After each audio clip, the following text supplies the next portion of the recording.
Welcome back to Conflicts of Interest. This is episode 812, and today is June 20th, 2025. I'm the host of the show, Kyle Anzalone. I have a lot of news to get through on today's show, but I first want to really just take a moment and thank the audience of this program. I had two major milestones, actually both of them yesterday on Thursday. The first is we tipped over 1,000 subscribers on the Kyle Anzalone Show channel, which is a huge accomplishment. We got there very quickly. We've had some great guests on the show, and certainly they've helped boost the numbers, but the base of my following, the listeners of this show, helped us put us over that total. And because of that, I'm able to expand what we're doing over at the Kyle Anzalone Show. And now most weeks you're going to see an episode on Thursday at 4:45 Eastern, as well as Monday and Wednesday. So thank you for your, subscribing to that channel and supporting that show as well. We really want to build that channel into a great things. And I got so many great guests I want to talk to. Not only the ones I have, like this past week on the show, Michael Tracy, Dave DeCamp, and Kelly Vlahos. Additionally, over 9,000 subscribers now are followers on X, which is a big step in the right direction. That's where I think most people follow my work. So if you want to subscribe to the Kyle Anzalone Show, it is the first link in the show notes page. And of course, on X, I'm at Kyle Anzalone_. Now let's get into all the bad news that I have to talk about. This first story, though, isn't necessarily bad news. This one I wrote for JudgeNap.com on June 18th. Trump again delays TikTok ban. So for the third time since taking office, Trump issued a delay in the implementation of the ban on TikTok. In 2024, Congress passed a law that required the sale of the video sharing platform, or it would be banned in the United States. So this is what Trump told reporters at the White House on Wednesday. We'll be extending it. We're going to extend it. We're probably going to make a deal. I think we'll need China's blessing on it. So the White House press secretary Caroline Leavitt said on Tuesday that the extension would be for 90 days. The bill that required the ban of TikTok remained frozen on Capitol Hill for several years before finding ample political support last year. Congress's reversal on the legislation stemmed from the pro-Palestinian content that was shared by TikTok users. Jacob Hellberg, a member of the Congressional Research and Advisory Panel, called the U.S.-China Economic and Security Review Commission, explained to the Wall Street Journal last year, it was slow going until October 7th.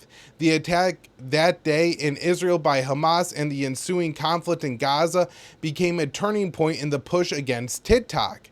People who historically hadn't taken a position on TikTok became concerned about how Israel was portrayed in the videos, and what they saw was an increase in anti-Semitic content posted to the app. And we all know that whenever somebody says, oh, this is anti-Semitic content, rarely, not that there isn't anti-Semitism, not that there isn't anti-Semitic comment on platforms, but most of the time what they're referring to is pro-Palestinian content.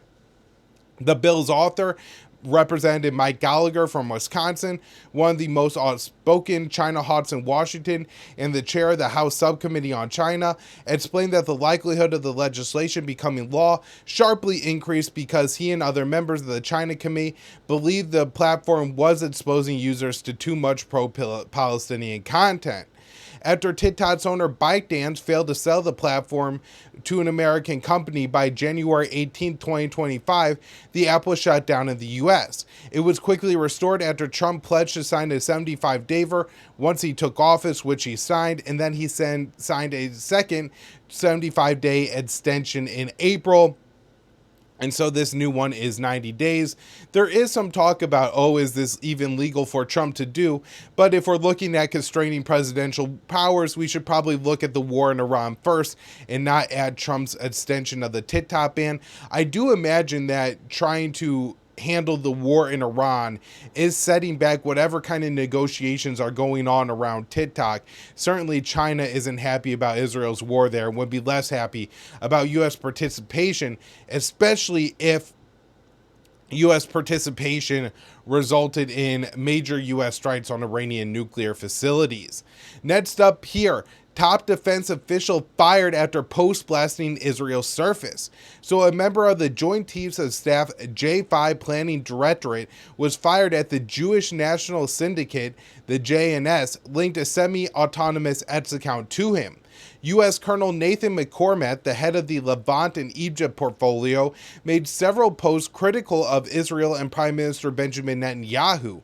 He wrote in one post, Netanyahu and his Judeo-supremacist cronies are determined to prolong the conflict. He's talking about the war in Gaza, or the war on Gaza, for their own goals, either to remain in power or to annex the land. In response to the JNS report, an unnamed official confirmed McCormack will no longer be on the joint staffs while the matter is being investigated. In another post, McCormack said, "Our worst ally, we get literally nothing out of the partnership other than the enmity of millions of people in the Middle East, Africa, and Asia," adding in a third post that Israel is a death cult.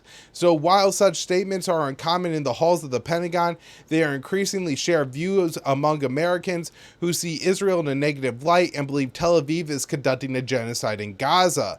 A YouGov poll released on Tuesday found that American voters overwhelmingly oppose entering Israel's war against Iran. Even Trump voters in 2024 were against the White House conducting attacks inside Iran by a measure, by the way, of about 3-1. It was like 60% said don't get involved in Israel war, where only about 20% were supportive of it. Next up here, this one from Dave DeCamp, an update on the situation in Gaza. This article dated June 19th, 2025.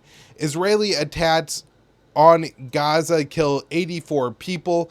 On Thursday, Al Jazeera reported as U.S.-backed strikes continue to pound targets across the Strip, and the Israeli military continues to kill people seeking aid. Among those killed were 16 Palestinians who are waiting for aid near the Nazarene corridor, which separates northern Gaza from the rest of the Strip.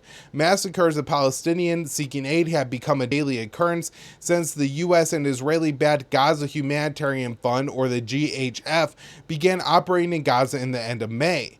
Heavy Israeli airstrikes in Gaza City also killed 59 people. According to the Palestinian news agency Wafa, Israeli planes bombed homes in Jabalia in northern Gaza, killing at least 16 people, including 2 children and 1 woman. Wafa also reported that the strikes in tent camps in the Shati refugee camp west of Gaza City killed 12 people, including 3 children, and injured dozens of others. 4 others were killed in strikes on tents near the Al-Quds hospital in Gaza City. In Khan Yunis, which is in southern Gaza, at least 6 Palestinians were killed by Israeli strikes while waiting for aid. Gaza's health ministry said in its daily update, which is put out about midday Gaza time, that it recorded the deaths of 67 people and another 221 were injured. It said that at least 12 people were killed in near aid sites on Thursday morning. So, the total death count by the Gaza Health Ministry is certainly an undercount, but the number of dead is at least 55,706 at this point. And so this, even on this show in my content, I'm just not focusing as much on Gaza because it's this same grind where 100 Palestinians are being killed essentially every day by Israeli forces in the Gaza Strip. And again, those are the deaths that are counted. There's probably more people who are dead, buried beneath the rubble, killed by Israeli soldiers without ever being counted, or people who are dying from causes other than the war, starvation, deprivation, illness, drinking unsafe water. All those things are also contributing to the death count of Gazans killed at the hands of Palestinians. However, most of it is being overshadowed by the major war going on now, Israel's offensive war in Iran. And so I don't want to not pay attention to what's happening in Gaza. I do have a limited amount of time to, do this show, the Kyle Anzalone show, and right now weighing the potential U.S. involvement in Iran is certainly just taking most of the attention away from the situation in Gaza. It's worse in the mainstream media, but it's even true with programs like mine, unfortunately. Now, next up here, let's get into Israel's war on Iran. We got quite a few stories, starting off with this one. Israel begins rationing air defenses. I wrote this one for the Institute on June 19th. According with officials speaking to the New York Times, Israel is beginning to ration its air defense systems to military sites in densely populated areas as supplies are becoming strained. The U.S. is aiding Israel in downing Iranian missiles. Already, so this is the Times report, already Israel's military had to conserve the use of its interceptors and is giving greater priority to the defense of populated areas and strategic infrastructure, according to the officials. The outlet spoke with former Israeli intelligence officer who said the country's air defenses were not intended to be stretched so thin. Zohar Patai, a former senior officer in Mossad, explained, when planning how to defend Israel in the future wars, no one envisioned a scenario in which we would be fighting on so many fronts and defending against so many rounds of ballistic missiles. I think by Iran's count, I saw this morning, they were up to 17 waves of missile and drone strikes that have been fired at Israel so far. Tel Aviv has a 3-layer missile defense system that includes Arrow, David Sling, and the Iron Dome. Additionally, Israel uses fighter jets and a laser system to down incoming munitions. The U.S. has also deployed its THAAD and Patriot batteries to Israel to defend the country against this war of aggression against Iran, as well as air defense systems aboard at least one U.S. naval vessel stationed in the Eastern Mediterranean, and so that would be the Aegis system that is being used by that destroyer.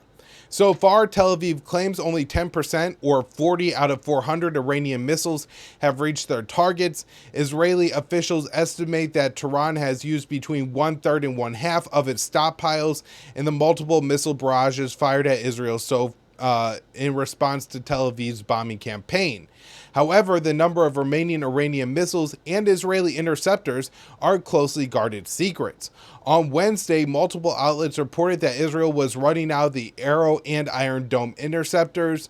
The Mossad officer argued that Tel Aviv's limited supply of interceptors is cause for Israel to bring the war to a close. Now that Israel has succeeded in striking in most of its nuclear targets in Iran, Israel has a window of 2 to 3 days to declare victory and end the war. And while that may bring some temporary reprieve to Tel Aviv, it has not decimated Iran's nuclear infrastructure, and certainly the Fordow site remains untouched, as well as other Iranian sites that are still functional. And so if Israel did wrap up this war at this point, and the Islamic Republic decided that the way to prevent a future Israeli attack on Iran was to develop a nuclear weapon, it would seem that Israel really isn't in a position to stop them right now, and the only thing that could change things would be an Iranian attack. Now, Dave added a few more details on the Israeli interceptor program in his article that he wrote yesterday on this. And he says a senior Israeli intelligence official told NBC News on Thursday that Israel only intercepted 65% of missiles Iran fired at Israeli territory over the past 24 hours, as the Iranian military has started firing more advanced weapons. So the official said Iran still has very advanced missiles and they are making use of them. Until yesterday, we are getting an early warning time of about 10 to 11 minutes before missiles actually fell, but this morning it was 6 to 7 minutes. It means that the missiles were probably much faster than the previous ones. And the official added that Iran also has navigation systems for the final phase of the attack, enabling it to launch precision strikes. And so this is something that has been discussed by different commentators, military analysts, and I wasn't sure how true it was, and so I didn't want to just bring it and start asserting it on the show. But this statement from an Israeli official does seem to confirm that during the early, probably 12 to 15 rounds of Iranian missiles at Israel, most of those missiles were decades old, were Iranian missiles that maybe even 30 years old that they were firing at Israel. I guess figuring the strategy here was to hopefully cause Israel to blow through all of its particularly Arrow and David Sling interceptors, and I guess also the American Aegis ashore THAAD and Patriots, because the Iron Dome isn't necessarily meant to take out the ballistic missiles coming from Iran. I believe right now, when it comes to Iran, they're just being used to target drones, or let's say an Israeli Arrow system hits an Iranian missile, but it only maybe misdirects it, or is causes it to break up, then the Israeli Iron Dome will fire at it to try to destroy it even more and prevent it from making any, I guess, positive impact on the ground. So the official also threw cold water on the idea that regime change was imminent, saying that Iran has the resolve and the ability to continue to sustain the attacks, so we have to be much more careful whether we speak about imminent collapse of the regime, which is far from being true. Iran is firing more advanced missiles at Israel, and Israel is running low on its own interceptors that is needed to shoot down the long-range ballistic missiles. And so I think it's worth noting now that with this NBC News report, that the fact that Israel is running low on interceptors and is struggling to shoot down Iranian missiles is now coming from the Wall Street Journal, the New York Times, the Washington Post, Middle East Eye, and NBC News. That's 5 sources on this. That's quite substantial.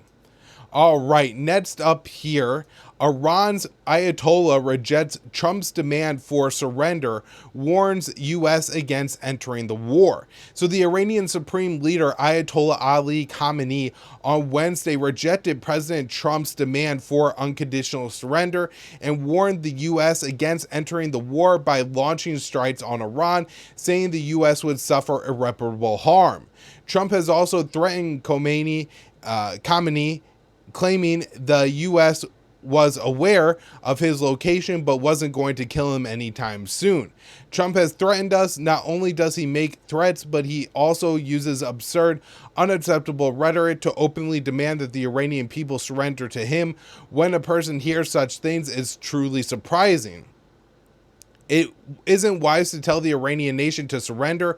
Wise people know that Iran, the Iranian people, and Iran's history would never utter such words. What should the Iranian nation surrender to? The Iranian nation isn't a nation that surrenders. We haven't attacked anyone. We definitely won't tolerate anyone attacking us, and we'll never surrender in response to the attacks of anyone.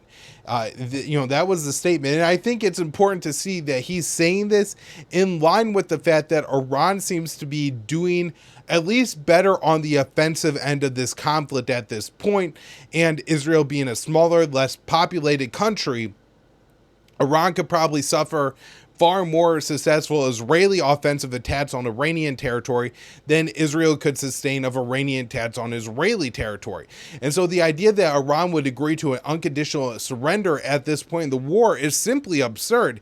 If any side needs to call off the attack at this point, it seems to be Israel. So the U.S. has supported Israel's war on Iran by providing weapons and intelligence and by intercepting Iranian missiles and drones. So far, the U.S. hasn't launched direct airstrikes on Iran, but Trump is considering doing so, especially against the Fordo nuclear site, which is buried deep underground. The Ayatollah said, of course, the Americans who are familiar with the policies of this region know that the U.S. entering in this matter is 100% to its own detriment. The damage it will suffer will be far greater than any harm Iran may encounter. The harm the U.S. will suffer will be definitively and irreparable if they enter this conflict militarily. So, and look, even here, if Iran really was just belligerent, if Iran really did just want to enter this war and start killing Americans because they're a suicidal terrorist, insane regime, Adolf Hitler types, as so many American and Israeli politicians say they are, then Iran would probably use the excuse that America is providing weapons, America is providing air defense, or America is providing intelligence to Israel as an excuse to start attacking U.S. soldiers in the region. But Iran isn't doing that. I think it's because Iran wants to leave an off-ramp for this war to potentially end. Now, I don't know if it's going to go in that direction because the Israelis sure seem committed to continuing to escalate this conflict, but we'll see. So next up, I want to move on to this article that Dave DeCamp wrote, antiwar.com, on June 18th. President Trump told Netanyahu to keep going in Iran. So President Trump said on Wednesday that he told Prime Minister Benjamin Netanyahu in a phone call earlier in the day to keep going with his attack on Iran. The president told reporters that Netanyahu, who is wanted by the International Criminal Court for his role in the genocide in Gaza, is a good man who has been treated unfairly by his own country. He's a wartime president going through nonsense. Ridiculous, Trump said. Trump's comments about Netanyahu came amid anticipation over whether the U.S. will enter Israel's war with Iran directly by launching airstrikes. And so the president also said on Wednesday that nobody knows whether he will enter the war or not. But I want to get into this next article that I wrote, that Trump has approved strike plan for Iran, but has not authorized the attack. I wrote this one for judgenap.com on Wednesday. President Donald Trump approved an operational plan to strike Iran. However, the president has not authorized the attack, the Wall Street Journal reported on Wednesday. President Trump told senior aides late on Tuesday that he approved of the attack plans for Iran, but was holding off giving the final order to see if Tehran will abandon its nuclear program, 3 people familiar with the deliberations said. And of course, Iran isn't going to give up its nuclear program, specifically because the nuclear program was meant to be a deterrent to an Israeli attack. So at this point, if Iran's going to do anything with its nuclear program, it's likely going to weaponize it, not shut it down. Additionally, Iran doesn't seem to be losing this war in a massive way. And so if Iran calculates, which I think they probably do and would probably be correct in calculating, that they're doing enough damage to Israel that it might force Israel to come to the table to try to end this conflict, then there's certainly no reason for Iran to make such humiliating concessions such as giving up its nuclear program. So Israel has pressed Trump to take a more active role in the conflict by striking Iran after Tel Aviv started its offensive war against the Islamic Republic last Friday. So far, Washington has provided Tel Aviv with intelligence, arms, and assistance in downing Iranian missiles, but hasn't directly attacked Iran. In a post on Truth Social, Trump demanded Iran's unconditional surrender, all caps with an exclamation point. Tehran has long maintained it is willing to agree to inspections and caps on its nuclear program, but is unwilling to give it up entirely. In public statements on Wednesday, Trump refused to say if he planned to attack Iran, saying, "I may do it, I may not do it. I mean, nobody knows what I'm going to do."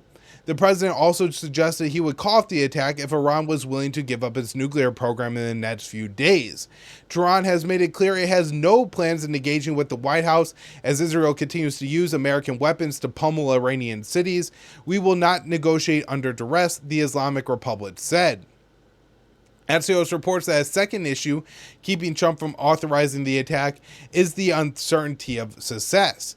Any American attack would likely target the underground nuclear facility at Fordow. Israel lacks the bombers and the 30,000-pound bombs that are believed to be needed to destroy the facility with an airstrike.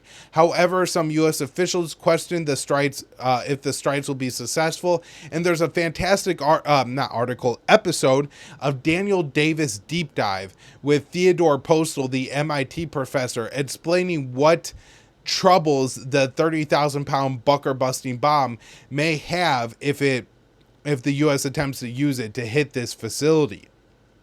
Now, with Israel not doing well, running out of interceptors, with the likely repercussions to American troops in the region if the U.S. engages in the strike, and maybe even the small percentage of the success against Iran's nuclear facilities, it does appear that the U.S. is looking to attack Iran. So American officials are gearing up for a strike on Iran that could come as soon as this weekend. U.S. bases and diplomat facilities in the region are also preparing for potential retaliation if President Trump orders strikes on the Islamic Republic.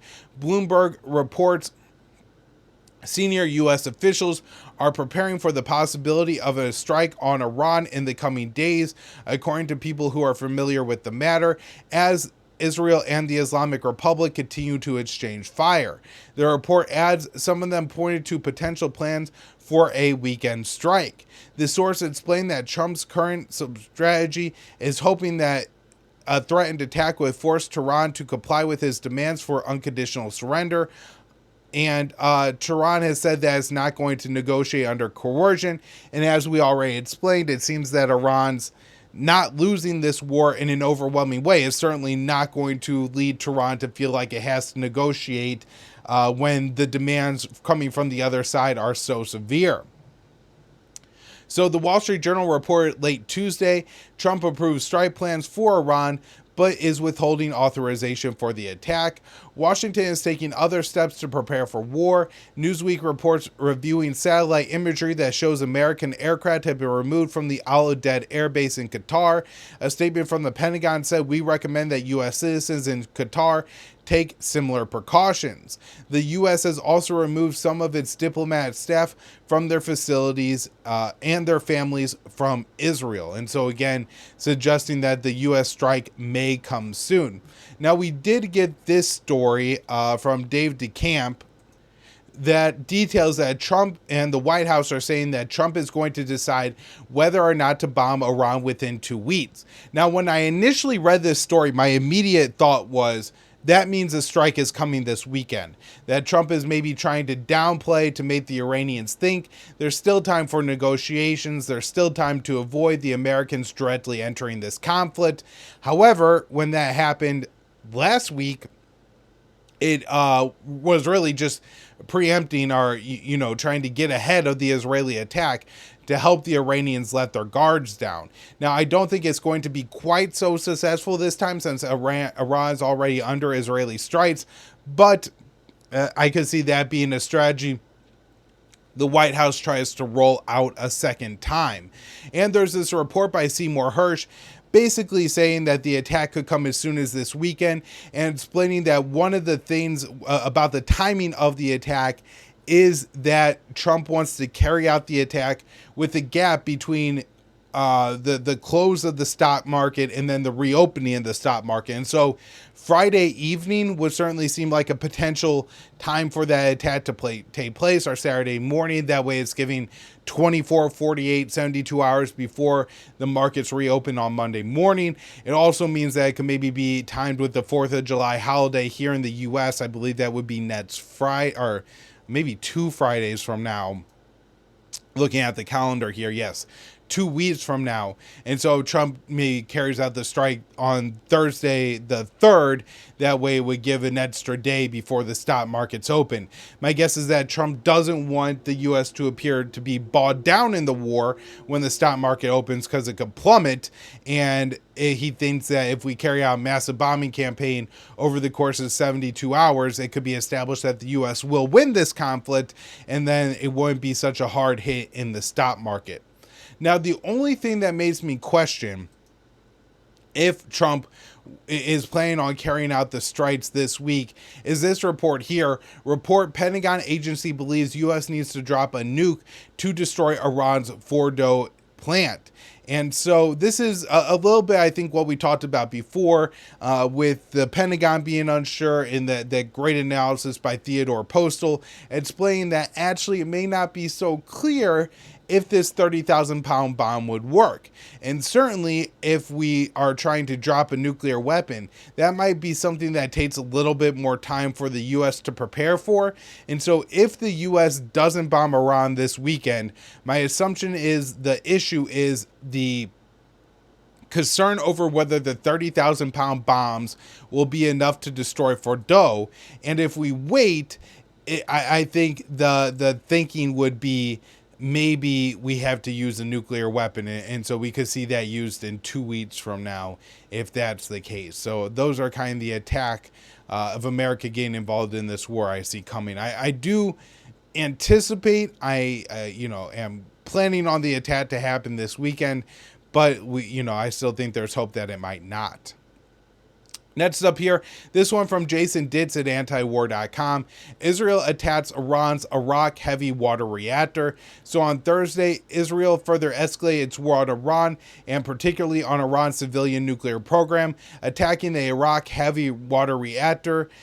Israel issued evacuation orders surrounding the area before the attack, and Iranian state media confirmed the attack took place later in the day.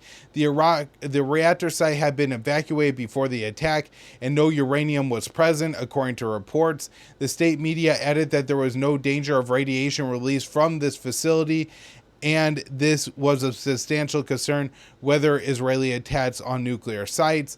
The International Atomic Energy Association, the IAEA, which has been offering regular updates on Israeli attacks, has warned that radiological and chemical contamination from the attack on certain sites, particularly uranium enrichment facilities.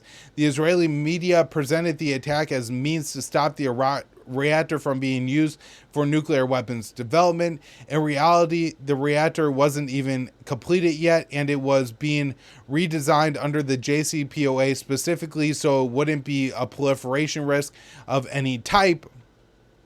And, this is something that's really important. Under the Iran nuclear deal, the JCPOA, the 2015 deal that the U.S. negotiated with Iran under the Obama administration, Iran had agreed to take its heavy water reactor, which I believe produced plutonium waste, which could be more easily used to develop a nuclear weapon, and retool it so it would produce uranium waste. Now, this, of course, takes a lot of time and was a major concession on the Iranian side. And so now that Israel strikes this site, I'm sure Iran will be very careful in the future what they agree to give up in any negotiations with the U.S. over its nuclear program. Or it could just be more proof to the Iranians that really the solution here is to build a nuclear weapon. I think Israel's attack on Iran here is one of the biggest setbacks to the cause of nuclear proliferation, maybe ever. Next up, this one from Dave DeCamp on June 18th, 2025. IAEA says there's no proof Iran is working towards a nuclear bomb. And this is, of course, something that we've all known, something that I discussed quite a lot on the Kyle Anzalone show this week. But I just want to mention it to my audience here that even the IAEA is saying that they were not trying to build a nuclear weapon. Next up, this one I wrote for JudgeNap.com on the 19th. Israel's war on Iran will hurt European economies. This is something that, of course, is obvious, but I have this interesting note here from the ECB, the European Central Bank, that predicts that each percentage point in increase in gas prices will cause a 2% drop in GDP. So, of course, some countries are going to be more susceptible to this than others, but you have Western Europe backing this attack when it's going to come at the detriment to their own people and their own economies. Last up here, another one for JudgeNap.com on the 19th. Apac demands Democratic lawmakers endorse Israel's war. So one of the most powerful lobbying groups on Capitol Hill is pushing Democratic lawmakers to issue statements that show support for Israel as it wages an offensive war against Iran. This is the report from Dropsite News. The American Israel Public Affairs Committee, or APAC, has been furiously urging House Democrats to release messages of steadfast support for Israel in its war with Iran. One member of Congress relayed that a colleague had received literally 100 phone calls from members of APAC and its allied pressure groups. APAC wants House Democratic members to state explicitly they stand by Israel in its actions against Iran aimed at destroying the Islamic Republic's nuclear capability, and adds that Iran must never possess a nuclear weapon. The demand comes as a handful of Democrats in the House and Senate have criticized Israel's attack on Iran, with some signing on to legislation that would prevent President Donald Trump from directly entering the conflict in support of Israel. APAC has become the focus of political discussion in the U.S. on Wednesday after Tucker Carlson pressed Ted Cruz about the lobbying group's influence on Capitol Hill. While Cruz attempted to downplay the strength of Apac, 72 Democratic lawmakers complied with Apac's pressure and issued statements in support of the Jewish state, and that just took 24 hours. All right, that'll do it for the show today. Thank you all so much for tuning in. Again, support this show, subscribe to this show, follow me on X, but also don't forget to subscribe to the Kyle Anzalone Show. And we will be back with more episodes of Conflicts of Interest, the Kyle Anzalone Show next week, articles at the Libertarian Institute and JudgeNap.com, as well as articles at antiwar.com. Those usually just come on Friday. Thanks, everyone.